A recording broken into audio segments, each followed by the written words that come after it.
pa ba yan sa sangguniang palalawig, knowing na sabi mo nga ni, they must follow the law. Kung wala yan sa EIP, ay talagang hindi dapat, Sir Kong Sisa, tabi? Alam mo, Sir Buddy, history repeat itself. Ang tao, tinitake note nila ang action ng ating mga public officials. It happened already in the past. Pagdating ng election, they will have to be judged based on what they have done during their incumbency. Isip-isipin yan. Kaya kasi nilagay dyan, isipin yung kapakanan. Yun ang sinasabi. Ano bang kapakanan? Tumagal ang isang bagay, suffering ang tao. Hindi yun, hindi ganun yun. At as soon as possible time, settle the impasse. Ay, dagdag na lang tabi kung kasi based on experience kasi, di ba, during your time, magkaiba talaga yung opinion kang executive and legislative. Anong aral, lesson pa tabi na sa imong nako dumam?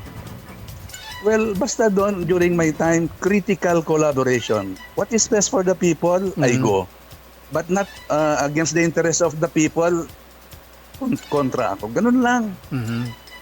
Tsaka isa pa, ang ating mga nanunungkulan, hindi kayo mag-i-stay dyan forever.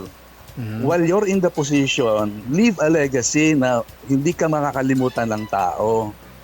So, in the past, kaya ako nanalo noon against Brad ko, kay Al Aquino, binigyan, di ba, blanket authority si Berceles na ayaw ng tao. Kaya pagdating ng election, bago siyang incumbent, nanalo ako.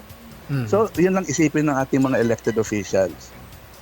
Malayo pang eleksyon, babalik sila sa tao, isisingil sa kanila yan. And knowing na first measure ini kan executive and legislative pag-abot sa quick response, Hindi lang yun. nangyari. Hindi lang yun, talagang matindi ang pangangailangan ng tao. Kaya sila ay umaasa na makatikim ng tulong mula sa gobyerno. May pera, ang problema, hindi na ibibigay agad-agad. Alright. Maraming salamat, Tabi Kong, and good morning. Ay, maraming salamat, Ferds.